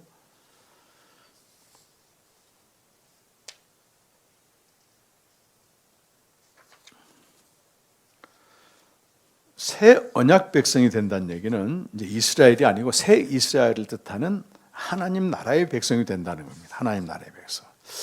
이 부분도 좀 잠깐 살펴보면요, 그 큰 주제인데 200페이지 보시면 그 요한복음에서는 구원을 영생이라고 말하고, 근데 하나님 나라만 거의 안 씁니다. 3장에만 한 2번 나오고. 공관복음서, 공통된 관점에서 기록된 마태복음, 마가복음, 누가복음은 하나님 나라가 중심 주제입니다. 하나님 나라가 중심 주제. 그런데 아까 초기에 말씀드린 그 자유주의자들이 말한 하나님 나라의 개념은 지상에서 이미 실현된다는 거예요. 지상에서 이미 실현된다. 뭘 통해서? 예수가 사셨던 삶을 통해서 실현됐다. 근데 그게 신구약 전체에서 증거하는 복음에 대한 오해에서 그런 게 나오는 것입니다. 그 부분만 딱 따놓게 되면 그런 것 같아요. 그럼 진짜 예수님이 정의를 실현하려면 다윗 왕처럼 왕이 돼가지고 반대자 다 죽였어야지. 거기에 대해서는 얘기 또 안 한다고. 그냥 삶의 모범 정도로 얘기하지. 그래서 이 부분, 그 그림으로 그려진 부분은요, 그 공관복음 전체를 한눈에 볼 수 있는 아주 중요한 그림입니다. 예수님이 첫 일성이 뭐였냐면 나는 하나님 나라를 전하러 왔다. 그부터 시작해요. 공관복음서는 모두가. 회개하라. 하나님 나라가 가까웠다. 하나님 나라의 복음을 믿으라. 그럼 나라라고 하는 개념은 바실레이아라고 되어 있는데 단순한 국가 개념이 아니고 통치 개념입니다. 통치. 근데 그냥 통치가 아니고 바실레아는 왕적인 통치예요. 절대적인 통치라고 하는 겁니다. 요즘 뭐 대통령 별로 권위가 없지만 옛날 왕정 시대 때는요, 왕의 통치가 절대적이었거든. 그냥 누구 죽여라 그냥 죽이잖아요. 이렇게 민주사회를 생각하면 안 되고 고대 시대를 생각해야 돼요. 그래서 킹덤이라고 번역합니다. 바실레이아는 어떤 네이션으로 번역하는 게 아니고 통치의 개념입니다.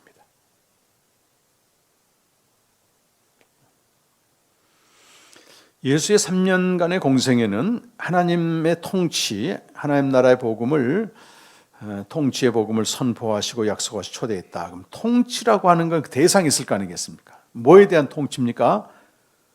사단에 대한 통치입니다. 영적으로 말하면. 예수님이 오시기 전까지는 요한복음에서는 이걸 살짝 완곡한 표현으로 세상 임금이라고 말해요. 세상 임금. 에베소 2장 2절에서는 공중의 권세 잡은 자다. 세상 임금이 통치하고 있습니다. 영적으로는. 궁극적인 전쟁은 그 사람 혈과 육이 아니라고 되어 있잖아요. 공중의 권세 잡은 자와 하늘에 있는 악의 영들이다 하기 때문에 이렇게 보셔야 돼요. 영적으로. 그래서 처음에 우리가 육체를 갖고 있기 때문에 처음부터 이게 안 보이더라고. 좀 이렇게 인간 간의 갈등도 철저하게, 국가 간의 갈등도 이런 눈으로 볼 수 있어야 됩니다, 여러분. 하나님의 통치의 개념. 누가복음 4장 31절 왼쪽에 나온 거기 보게 되면 예수님이 초창기에 가버나움에서 하루 종일 사역한 내용을 쭉 담고 있어요. 누가복음 4장 31절 43절은 제일 먼저 뭘 하시냐면 하나님 나라의 말씀을 선포해. 굉장히 권위 있는 말씀이에요. 이거는 서기관들의 가르침과 다릅니다. 이게 하나님께 직접 받은 말씀이에요. 영생의 말씀, 하나님 나라의 말씀이란 말이에요. 두 번째는 귀신을 쫓아내 이렇게. 그리고 병자도 고쳐주고 여러 가지 기적을 행한다고. 근데 그걸 다 해놓으시고 다음날 예수님이 기도하러 갔을 때 제자들이 사람들이 계속 몰려오고 있으니까 어떻게 돼요? 빨리 좀 도와달라고 했더니 누가복음 4장 43절 한번 가보시면 예수님이 중요한 말씀을 합니다. 그 전날 무슨 일을 하셨다고요? 하나님 나라의 말씀을 전했고 여러 가지 기적을 행했는데 그걸 통틀어서 총괄적으로 누가복음 4장 43절에서는 나는 다른 동네들에서도 하나님 나라 복음을 전해야 하리라. 그러니까 예수님이 말씀을 선포하시고 가르치시고 또 귀신을 쫓아내시고 병자를 고치신 모든 것들이 다 뭐 안에 포괄되는 거예요? 하나님 나라의 복음이기 때문에 하나님의 통치가 시작됐다고 하는 기쁜 소식을 알려준다 그 말이에요. 통치.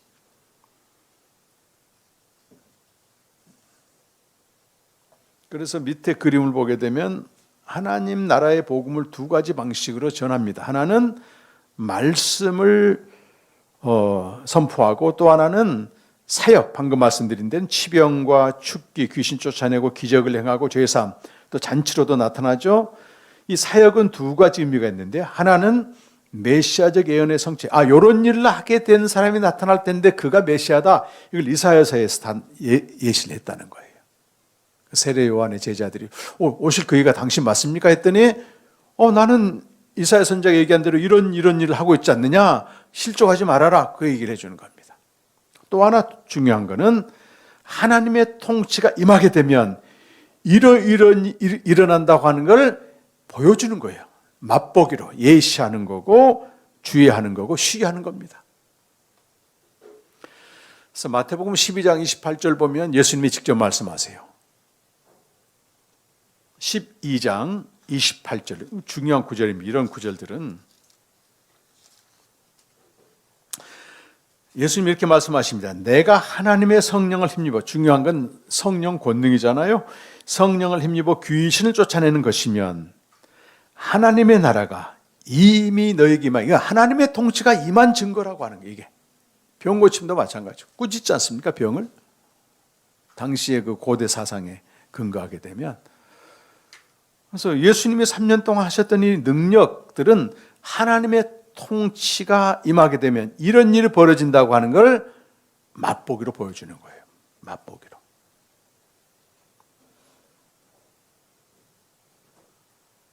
근데 하나님의 통치의 은혜는 주로 사단에게 매인 자들에게 강력하게 나타나고 어려서부터 모태신앙으로 잘 자란 아이들한테는 이미 그들에게는 하나님 통치가 임하고 있기 때문에 극적으로 나타나지는 않아요.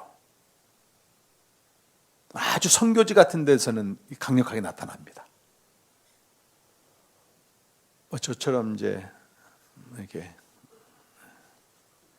저는 20대 중반까지 전혀 하나님 모르고 교회만 왔다 갔다 하고 그게 어떻게 믿어요? 교회는 나오는데 완전히 세상 사람이라.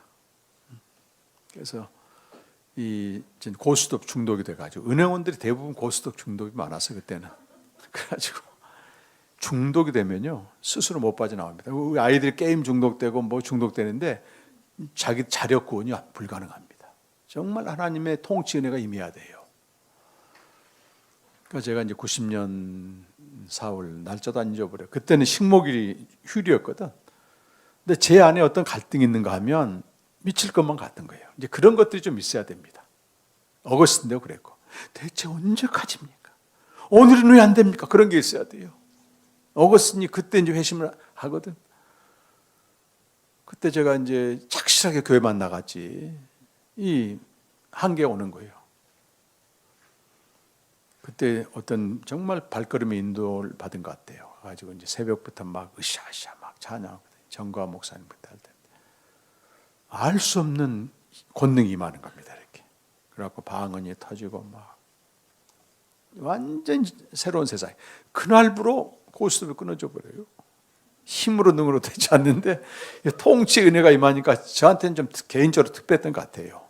그래갖고 미쳐가지고 이 말씀만 보는 거야. 이렇게 새벽기도 가는데 구름이 붕 이런 거 있잖아요. 음성 듣고 막 희한한 경험을 많이 했습니다. 몇 개월 동안. 그 여세를 몰아서 신학교를 가다 보니까 신학교 생활도 그렇게 했어요. 새벽부터 기도하러 올라와서 부르짖고 조성에서 알지 모르겠는데 홀리크를 만들어가지고 난리 친 거예요. 한마디로. 그 통치 은혜입니다. 강력해. 눈에 보이잖아요, 이게. 근데 복음은 몰라요. 십자가 부활 복음 큰 교리적인 동의는 했지만 실제 내 삶과는 전혀 무관해.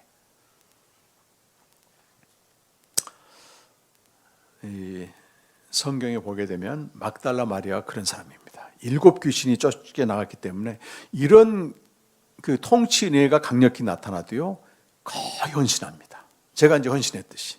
그 막달라 마리아는 진짜 헌신했어.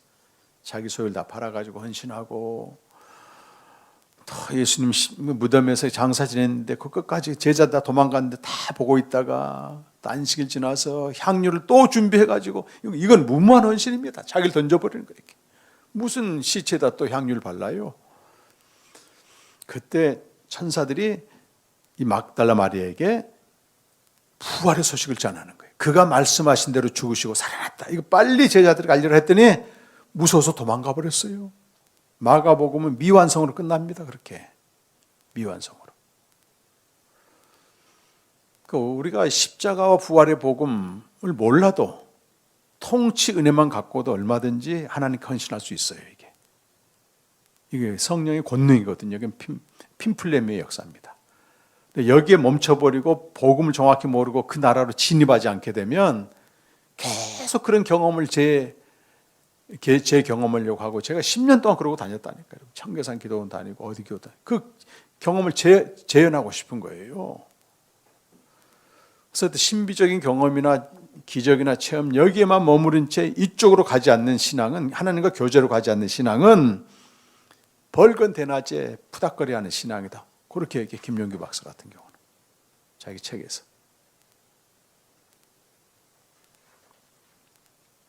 그런데 이렇게 능력이 나타나고 막 이렇게 되면요 사람들은 그거에 막 몰려오는 거예요. 예수님 당시처럼 진짜 얘기해 주니까 다 떠나가 버려. 진짜 말씀하신 대로 십자가에 죽으시고 그러니까 다 제자들부터 떠나갔으니 성령이 오니까 좀 달라지긴 했습니다. 그래서 이 3년 공생의 기간은 성취될 구원이고 그가 십자가에 죽으시고 부활하신 이 복음이 너무 왜? 예수님 이쪽으로 가시는 거거든. 내가 온 것은 생명 얻게 한다. 나는 예루살렘 가서 죽는다 계속 얘기하시면서 했는데, 여러분 마태복음 27장 51절 보면 예수님이 죽으실 때 가장 먼저 나타난 현상이 지성소를 가리고 있던 휘장이 찢겨진 거. 이렇게 뭘 말하겠습니까 여러분? 지성소에만 하나님을 구하셔요. 그리고 거기는 1년에 한 번 대제사장만 들어갈 수 있는 곳이에요. 교제도 아니고 그거는 그야말로 죄 용서함 받기 위해서 들어가는 곳인데, 지성소를 가리던 휘장이 위에서 아래게 찢어졌다, 그 말은 히브리서 10장 20절에서 해석을 한다고. 해석을 한다니까. 히브리서 10장 20절에서. 그래서 그 도표에 있는 밑에다가 히브리서 10장 19절 20절 좀 적어 놓으시고 우리가 가서 읽어보면, 히브리서 10장 19절에서 20절. 그러므로 형제들아, 우리가 예수의 피를 힘입어 성소에 들어갈 담력을 얻었나니. 자, 20절 말씀을 같이 읽겠습니다. 시작. 그 길은 우리를 위하여 휘장 가운데로 열어놓으신 새로운 살길이요, 휘장은 곧 그 육신. 여러분, 살길이라고 번역된 건 원래 현재형입니다. 여러분, 산길로 번역해. 그러니까 우리 어르신들이 너무 미래적인 천국만 얘기해가지고 살길로 번역했는데, 원문에는 산길입니다. 그래서 다른 성경에는 생명의 길로 되어 있어요. 새로운 길. 구약 시대는 열리지 않았던 새로운 길이고 생명의 길인데, 찢겨진 휘장이 뭐라는 거예요? 예수님의 찢긴 육체라고 하는 거예요. 예수님이 십자가에 몸이 찢기심으로 우리가 하나님 나라로 들어가는 문을 열었다고 하는 거예요. 문을 열었다고 하는 거예요. 문을 열었다고 하는 겁니다. 그래서 이 예수님의 십자가 부활은 하나님 나라로 들어가는 문이면서 동시에 열쇠라고도 얘기해요, 사람들이. 그래서 크로스비에서 찬송 보게 되면 우리 죄를 위하여 죽으시사 영원한 생명문 여셨도다, 이렇게 말하거든. 아들 예수를 통하여 아버지께 나아가게 하신 이 크신 일을 찬송하세요. 그게 크로스비에서가 찬송가 615장에 번역되어 있는 찬송가입니다. 생후 6개월 만에 소병이 됐지만 그는 이 영생을 정말 풍성히 누렸어요. 그 크로스비에서라고 하는 그 분의 찬양 보면 전부 영생입니다. 영생. 나의 생명 되신 주. 또가 이것이 나의 간증이요, 주 안의 기쁨 누림으로 마음의 풍랑이 잔잔하니. 하나님의 자녀예요. 기뻐 찬송 부르며 밝고 거룩한 길로 속히 들어갑시다. 거기 하나님 보호자. 전부 이런 찬송들이에요. 베드로전서 3장 18절 말씀은 그가 의인으로서 불의한 자를 대신해 죽었으니 우리를 하나님께로 인도하게, 이게 목적이랍니다. 십자가에 죽으시고 부활하신 것은 하나님께로 인도합니다. 교제입니다. 교제. 그래서 복음을 통해서 생명을 얻고 하나님과 교제가 시작된 사람은 이 세상에서 기적이 일어나든 일어나지 않든 누가 항상 함께 하신다고? 항상 하나님과 함께 하시기 때문에 그분의 인자하심을 그대로 신뢰하는 것입니다. 내게 유익한 것만 하나님의 사랑이 아니고 쓴 약을 주셔도 하나님의 뜻이 있나 보다 잠잠히 받아들일 수 있는 자유함이 있는 겁니다. 자유함. 이 영적인 자유는 놀라운 거예요. 우리 그 물리적인 영역에서는 자연 법칙의 예속을 받기 때문에 자유가 제한됩니다. 몸이 아픈 거 어쩔 수 없는 거예요. 나이 들어 죽는 거 어쩔 수 없어요. 물리적. 근데 초월의 영역에서는 영적 자유는 아무도 뺏지 못합니다. 그 무엇도 그리스도 예수 안에 있는 하나님의 사랑에서 나를 끊을 수 없다게 하잖아요. 그 나라 들어가야 되는 거예요. 그 나라를 여기서 누리는 게. 그래서 로마 4장 25절에서 5장 2절까지는 그 내용을 쭉 설명하고 있는데 이 부분 보고 우리 이제 식사합시다. 4장 25절 로마서. 예수는 우리가 범죄한 것 때문에 내줌이 되고 또한 우리를 의롭다 하시기 위하여 살아나셨느니라. 이것은 예루살렘 교회에서 최초로 형성된 복음인데 죽음과 부활의 복음입니다. 이거는 예수의 죽으심과 부활. 근데 5장 1절이 중요한 것은 4장 25절과 연결이 되어 있어. 그러므로 우리가 믿음으로 4장 18절 이하부터 쭉 보시게 되면 믿음의 내용이 나오는데 아브라함은 그 하나님의 약속을 의심하고 믿어서 그렇게 됐다. 우리도 똑같다. 근데 그 약속이 하나님의 아들이다. 우리는 죽은 자 가운데 살리시니 그를 믿어야 된다 하면서 5장 1절에서는 우리가 믿음으로 의롭게 되었다. 그 말은 뭘 믿는다는 거예요? 내가 믿고 싶은 걸 믿는 게 아니고 죽으시고 부활하신 그리스도를 믿음으로 이렇게 돼요. 그러니까 우리가 믿는다고 하는 것도요, 막연하게 너 뭐 믿냐? 예수 믿어. 이렇게 대답하면 불확실한 겁니다. 그리스도의 죽음과 부활을 하는 믿음으로 하나님께 의롭게 되었다. 그의 자녀가 되었다. 이렇게 얘기를 해야지.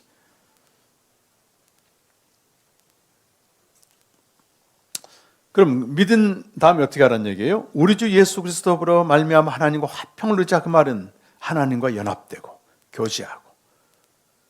그래서 거의 지금 20세기 들어와서 신학자들은 이 부분을 굉장히 강조해요. 예수 그리스도의 구원의 사건, 죽음과 부활을 통해서 하나님과 연합하고 교제하는 것이 신앙의 본질이다. 그러니까 우리는요, 어떻게 보면 진리의 측면에서 보게 되면 천국에 살고 있는 거예요. 중세 시대만 해도 이런 게 어디가 있어요?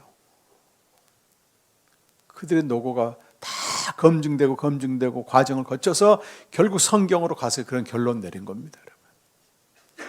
여러분. 우리가 그만큼 영적인 축복을 받았으면 또 책임감도 있어. 책임감도. 잘 살아야지. 잘 믿고.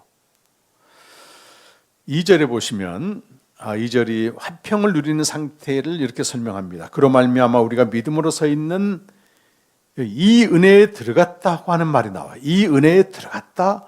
히브리서 4장 16절에서는 은혜의 보호자에 들어갔다. 히브리서 10장 20절에서는 하늘 성소에 들어갔다. 요한복음에서는 그 아버지 집에 들어갔다. 거기 교제의 내용을 말한단 말이에요. 근데 거기서 뭘 보고 즐거워한다는 거예요?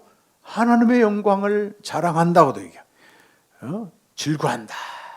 그 독생자의 영광을 보는 것입니다. 이것이 십자가 부활의 복음과 예수가 전한 하나님 나라의 복음이 통합되는 거예요. 이렇게. 제가 박사과정에서는요, 일주일 동안 배웠어요. 이 도표 하나만 가지고 풀로해서. 그걸 제가 어느 신학교에서 가르쳤는데 그 장로님 한 분이 지금 제가 불리게 되는데 그 장로님은 평생 예수님 알고 싶어 했어요. 이 기적과 이런 신앙에 대한 굉장한 한국교회 혼돈 가운데 있었는데 이 강의 참석했다가요, 하나님 앞에 큰절을 했대. 집에 가서 너무 감사하다고 하나님 앞에 큰절했다고 하더라고. 나중에. 그러니까 여러분, 우리가 어떤 기적이나 체험 이런 것에 대한 성경적인 이해가 필요합니다. 이 성령의 권능으로 어떤 통치 은혜가 임해서 귀신이 쫓아나가게 되고 능력이 나타나고 기적이 나타나는 것도 하나님이 하신 일이에요. 그걸 부정할 수는 없습니다. 근데 거의 합리주의 신앙들이 이걸 부정해버리거든. 근데 실제 제 인생만 해도 나타납니다. 나타났습니다. 그리고 어떤 집사님 제가 그 인터콕 가서 만났는데 그분은 그 술과 담배에 완전히 찌들어 있었던 거예요. 근데 그 무슨 인카운트 집회에 이제 하도 초청을 해서 갔는데 몇 번 갔다가 도망왔다가 그날도 이제 도망오려고 했는데 이제 핸드폰을 맡겨놓은 거야, 이게. 그리고 핸드폰 찾으러 갔더니 갑자기 여기서 그 간사님이 자기 이름을 부르는데 여기 예사롭게 들리지 않았단 거야, 그게. 그래서 꼭 붙잡혀 있었대, 이렇게. 이틀 동안 아무래도 못 받았대. 근데 집에 딱 가서 담배를 물려고 했더니 구역질이 나와가지고 그냥 그 순간 끊어졌다는 거예요. 그런 역사들이 나타난다니까, 지금도 여러분. 근데 이거는 정확히 말하면 하나님의 통치 은혜예요. 구원이 아닙니다. 복음도 아니고. 어디로 가야 돼, 이런 사람들이? 복음을 듣고 하나님께 교제로 들어가야 됩니다. 이쪽으로 가야 돼요. 근데 여전히 이쪽 은혜가 필요한 사람들이 있을 거 아니겠어요? 그런 사역 하는 분들은 존중하지만 이게 전부다고 하는 것은 왜곡하는 겁니다. 그리고 왜곡되는 거예요. 양쪽을 다 볼 수 있어야 되는 거, 사역자들은. 때에 따라서는 이것도 필요하고. 그러나 궁극적인 것은 예수님이 죽으시고 부활하신 복음을 전해 주어서 이쪽으로 가게 해야만이 매일 그들이 주님과 교제하면서 이 땅의 삶을 넉넉히 감당하고 견디고 아주 그래 5장 3절에 보면 다만이뿐 아니라 이렇게 나와. 다만이뿐 아니라 우리가 환난 중에도 즐거워하나니. 이건요. 왜 우리가 하나님 나라 복음을 알고 그분과 교제하는데 환난이 오는가? 이것도 이제 퀘션 마크인데 당연히 옵니다, 여러분. 이 세상 가운데 있기 때문에 오는 거예요. 저기 무인도에 가서 유유자적하고 수도원에 가서 아무것도 안 하고 있으면 안 하지만 그럼 무슨 의미가 있어 그런 인생이? 그럼 예수님도 하늘에서 안 왔지 뭐. 명령만 하셨지. 예수님은 생명을 가진 자로서 매일 하나님과 교제하면서 온갖 고난을 다 당하셨어요, 여러분. 근데 그 고난을 통해서 하나님이 하신 일이 있는데 이 환난 중에서 즐거워한다 그 말을 정확히 번역하면 환난 중에서도 자랑한다 이런 자랑한다. 근데 어느 미친 사람이 환난을 자랑하겠어요? 그래서 그 뒤에 보면 이는 그 말이 중요합니다. 그 목적이 있기 때문에 자랑하는 거예요. 그 목적이 있기 때문에. 목적이 있기 때문에. 이는 환난은 원래 환난을 견디게 되면 인내는 연단을 낳고 연단은 소망을. 여기 연단이란 말이 여러분 중요한데 연단은 환난을 인내함으로써만 만들어지는 것이고 이 연단이 있을 때 주님을 다시 기다리는 소망이 이루어진다는 거예요. 우리가 구원받은 상태, 이 상태로 주님을 맞이하는 게 아니고 복음을 알고 하나님과 교제를 통해서 오는 뭐예요? 연단. 교제하는데도 계속 환난이 오는데 환난을 통해서 뭐가 만들어진다? 연단인데 연단은 뭐 다양하게 번역합니다. 근데 대체적으로 영어 성경은 캐릭터로 번역해요. 캐릭터. 그 사람이 어떤 탁 풍기면 나타나는 캐릭터가 있잖아요. 캐릭터. 사람들은 그런 캐릭터를 보고 금방 압니다. 이게 저게 강도인지. 근데 범죄자들은 사람들이 썸칫하대요. 이렇게 만나면.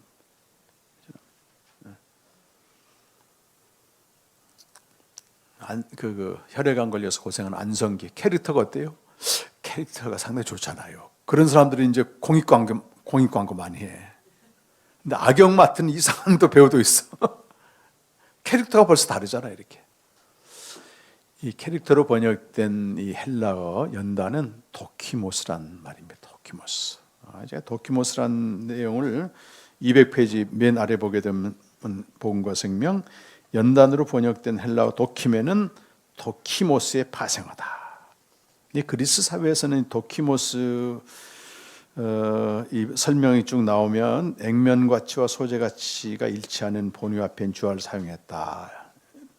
201페이지 은 1달란트 주화는 그 가치에 해당하는 함량만큼 은이 들어가 있습니다. 그러나 대부분의 환전상이 함량 미달의 주화를 유통했습니다. 그래서 아테네에서는 이와 같은 관련된 복귀가 80개가 넘었다고 해요. 오직 극소수의 환전상만 함량 100%의 주화를 유통했는데 연단을 뜻한 도키모스가 이처럼 정직하고 존경받는 환전상을 가리킨 단위였다. 그러니까 모두가 한 10% 20% 넣고 주화를 유통했는데 어떤 사람 100% 넣고 유통을 해. 이 사람들은 어쩌다 한 명인데 그걸 존중하는 의미로 도키모스를 불렀다는 거예요. 근데 이걸 신약 성경에서는 믿음으로 그대로 가져와요. 베드로전서 1장 7절에서는 믿음의 도키모스는 이렇게 돼요. 불로 연단하여도 없어질 금보다 이 땅에 제일 귀한 게 금이잖아요. 예수 그리스도께서 나타나실 때 칭찬과 영광과 존귀를 얻게 할 것이다 돼요. 그러니까 이 땅에 아무리 많은 금은 부활을 쌓아놔도 예수님이 나타나실 때는 아무 소용이 없어. 그런데 믿음의 도키모스를 이룬 것은 그가 나타났을 때도 여전히 칭찬과 영광과 존귀를 받는다. 이렇게 돼 있다니까 여러분. 그럼 뭐가 더 값어치가 있는 거예요? 금이에요.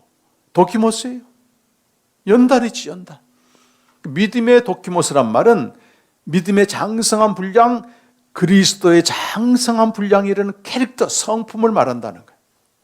근데 그게 어떻게 만들어지느냐? 제자 훈련한다고 되는 게 아니고 성경을 많이 읽는다고 되는 게 아니고 이 십자가 부활의 복음을 정확히 알고 하나님과 교제, 현재 살아있는 매일의 교제를 통해서 그 앞에서 우리 연약함과 비참함과 부족함이 드러나. 근데 하나님은 그걸 용납해 주셔. 그 사랑을 계속 받으면서 나도 모르게 어느새 되어가고 있는 거예요. 되어가는 존재입니다. 그래서 우리는 어떤 사람 도키모스 50% 시작해서 60%, 70%. 이것이 진짜 제자가 되는 거예요.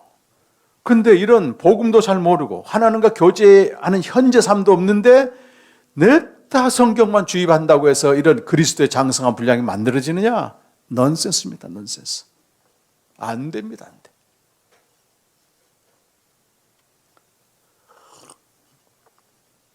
제가 이 그림을 그 사랑의 교회 지금 이제 통합이 됐지만 옛날 그 사랑의 교회 그 오정현 목사님이 저기 3천억인가 건물 지어가지고 서초동으로 갔고 이 남아있는 대부분의 장로님들과 골수 사랑의 교회 오리지널 멤버들은 남아있었어요. 이쪽에 한 3천 명이 남았습니다. 이 사람들 대다수는 제자 훈련을 제대로 받은 사람들. 옥 목사님한테 직접 받고. 그래서 옥 목사님의 그 남긴 좋은 유산이 뭐냐면 구원받은 자가 아무렇게나 살다 천국 가는 게 아니고 제자가 되는 거다. 제자가. 어마어마하게 제자 훈련 시켰습니다. 갈세면 해가지고. 근데 여러분 개인적으로 얘기 들어보면요, 옥 목사님이 돌아가실 때 다 실패했다고 그러고 얘기하고 갔어요. 실패할 수밖에 없죠. 그건 뭐. 저 2015년도인가 그 전주 한일신학대학교 가서 이렇게 세미나를 했는데 세미나 끝나고 나서 그 서서평 선교사님이 그 세운 학교거든요. 원래 보건학교였습니다. 전주에 있는 그게. 근데 그 날이 그 서서평 선교사님의 그 무슨 돌아가신 뭐 그 날이었어요. 그래서 특별 강사가 왔는데 그때는 은퇴하신 그 남서울교회도요. 홍정일 목사님이 강사로 오셨더라고. 그때가 옥하는 목사님 돌아가신 지 6개월쯤 됐었어요. 근데 말씀 전하다 이렇게 얘기해. 내 친구 옥하는미가 제자훈련 실패했다고 하고 갔다. 그렇게 얘기를 하더라고. 그래서 그냥 흘려들었지 저는. 좀 이렇게 겸손해서 그랬나 보다 그랬는데. 제가 이제 그 다음에 그 3,000명 남아있는 사랑의 교회 본당 있잖아요. 거기는 목사가 없어. 매주마다 예배는 또 드려. 마당 기회로. 마당 기도회라는 이름으로. 그러면서 저기 욕하는 오정인 목사님 어떻게 내보내려고 하는 이런 이제 하는 거예요.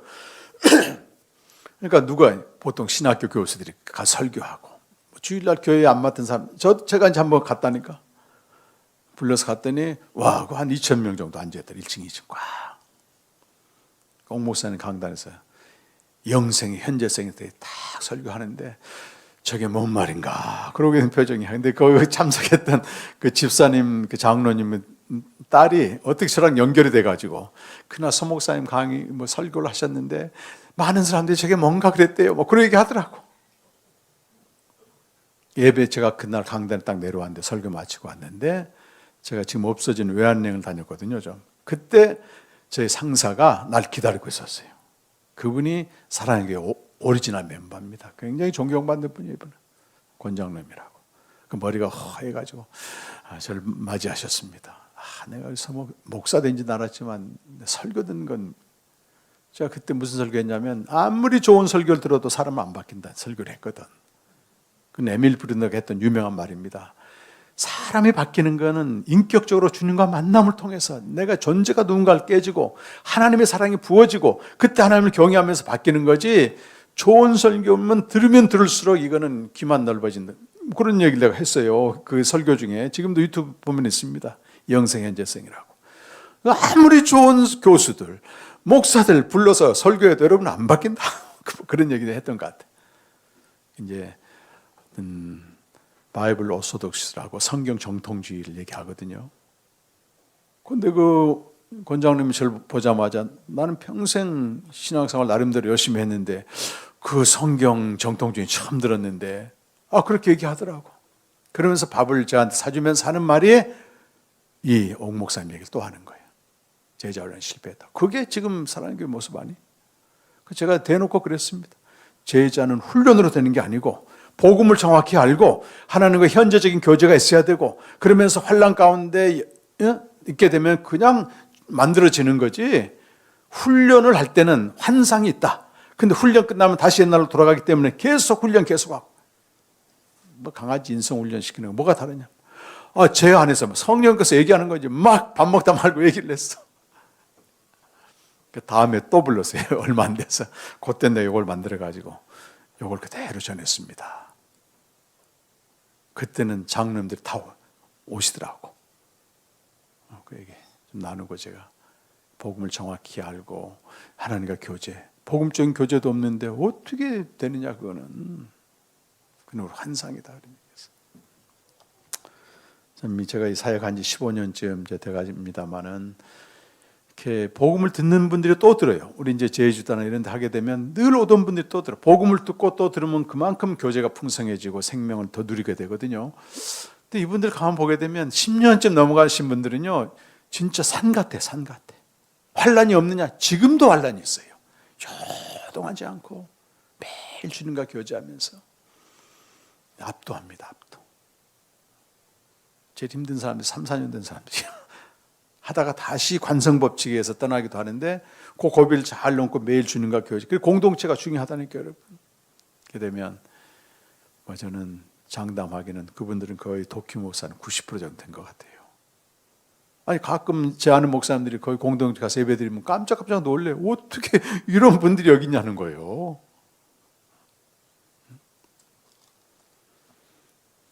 완전하지 않기 때문에 그 어떤 좀 설익은 사람들이 막 불평하고 막 원망하고 그러잖아요. 그러면 한 명도 동조를 안 해. 가만히 있어요. 그걸 보고 광주에 있는 우리 목사님이 거기 갔다 오더니 자기는 그 막 얘기한 사람보다도 주변에 있는 사람 그 지체를 보고 더 놀랬다는 거예요. 네, 맞습니다. 이제 오후부터는 이 복음 하나하나 좀 전할 것입니다. 이 복음이 내게 효력이 됐을 때 하나님의 교제가 실제가 되고 그리 됐을 때 우리는 믿음의 도키못을 이루어서 정말 칭찬과 영광과 존귀. 여러분 주님 오실 때 뭘 가지고 가겠어요, 여러분? 저기 아시아에 교회 하나 지었다 갈 겁니까, 여러분? 그것도 어느 정도 의미는 있지만 전혀 주님은 중요하지 않습니다. 저기 지금 동북 산성에 얼마나 많은 교회를 지어놨어 한때 텅텅 비었습니다. 우리 장사복음 때 얘기하겠지만 진짜 교회는 복음을 통해 내가 생명으로 세워지는 진짜 성전이 그게 성전이에요, 성전. 잘 오셨습니다. 이 시간 기도하실 때 남은 시간도 하나님 함께 하셔서 우리 기독교는 그냥 이렇게 묻어서 가는 것도 아니고 내가 믿는 걸 그냥 믿습니다 하고 가는 게 아닙니다, 여러분. 믿음은 항상 성경 말씀을 통해서 이 복음을 통해서 내가 성령을 통해 이해돼야 됩니다. 그렇지 않는 믿음은요 뭘 믿는지도 몰라 나중에는. 성경의 말씀이 꿀송이처럼 다는 그런. 그러다 보면 환란도 계속 오지만 그러니까 우리에게 환란이 너무 많으면요 내가 그만큼 수준이 있다는 그렇게 받아들여야 돼. 미쁘신 그분이 왜 그냥 주겠어요? 우리의 실력을 알고 주기 때문에 더 말씀 앞에 나가고 교제하면서 내가 빚어지는 것, 연단으로 빚어지는 게 하나님의 목적입니다. 주님 오실 때 칭찬과 영광과 존귀를 받는 우리가 되길 간절히 바랍니다. 다 같이 우리 한번 기도하겠습니다. 하나님 아버지 감사합니다. 오전 첫 강의를 마쳤습니다. 주님 좀 어둡고 힘들고 암울한 시대지만 빛이 없어 보이지만 하나님 말씀은 여전히 빛이 되어서 주님 우리에게 비춰지고 세상을 비추고 있습니다. 복음만이 우리에게 길이고 소망임을 다시 한번 고백하며 아버지 하나님이 복음을 통해서 이상한 생명과 교제를 통해서 이 목소리로 들어주시길 간절히 원하옵나이다. 하나님 아버지 역사해 주옵소서. 주님 이 땅에 오셔서 죽으시고 부활하심으로 우리에게 생명을 주시고 그 나라로 들어가게 하는 하나님 나라의 교제가 다시 한번 고백하면서 성령님 역사해 주시길 간절히 원하옵나이다. 성령으로 함께해 주옵소서. 하나님 아버지 저희들 사랑하셔서 생명의 말씀 복음 앞에 서게 하시고 우리 영혼을 성찰하며 어둡고 힘들고 어려운 시대를 지난 이때에 우리를 향하신 놀라운 계획을 다시 한번 성취된 구원을 보여주셔서 감사합니다. 예수님 이 땅에 오셔서 많은 기적과 말씀과 치유와 이걸 통해서 하나님의 통치 은혜를 보여주신 것은 그가 십자가에 죽으시고 부활하심으로 하나님 나라로 우리를 인도하기 위함임을 믿습니다. 우리가 어느 단계에 있든지 정확하게 복음을 알고 하나님과 화평을 누리고 그분과 교제하면서 우리의 주어진 모든 환난을 통해 믿음의 도키모스 그리스도의 장성한 분량을 이룰 수 있도록 우리 각 사람에게 은혜를 더하여 주시옵소서. 그때 우리는 불로 연단하여도 없어지고 말 금이 아닌 주님 다시 오실 때 영광과 존귀와 칭찬을 얻게 될 줄로 믿습니다. 그날 더욱 소망하면서 우리에게 주어진 모든 삶이 믿음의 도키모스로 만들어갈 수 있도록 복음 안에서 하나님과 교제 안에서 살아가도록 역사하여 주시옵소서. 예수님의 이름으로 간절히 기도드리옵나이다. 아멘.